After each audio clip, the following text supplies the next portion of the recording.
जन हो सबका से पहले विश करब ए जान हो सबका से पहले विश करब ए जान। Recording by Khushboo studio Harsiddhi.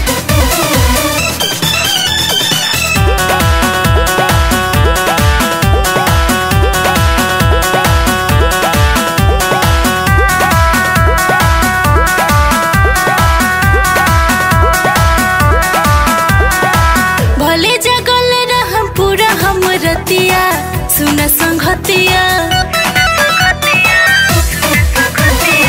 Happy new year कहब हम ही मानी लपतिया बाटे बेआकुल दिल कहेला हैप्पी न्यू ईयर। नया साल में खुश तू रह हमरो डियर। प्यार के बदरिया बरसे रतिया लागी चार चांद। प्यार के बदरिया बरसे लागी ये संगतिया रतिया लागी चार चांद। ए जानू हो सबका से पहले विश करब ए जानू हो सबका से पहले विश करब ए जान।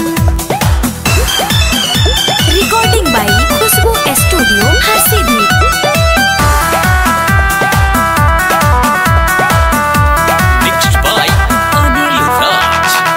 बीती जे रतिया होई भोर हरिया निकले बहरिया।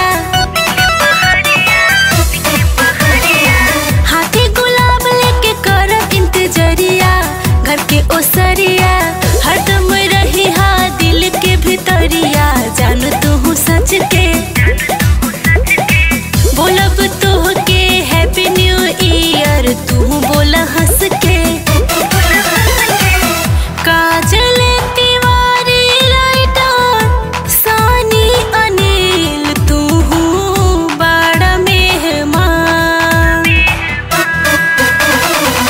काजल तिवारी राइटर सानी अनिल तू बड़ा मेहमान। ए जान हो सबका से पहले विश करब ए जान हो सबका से पहले विश करब ए जान।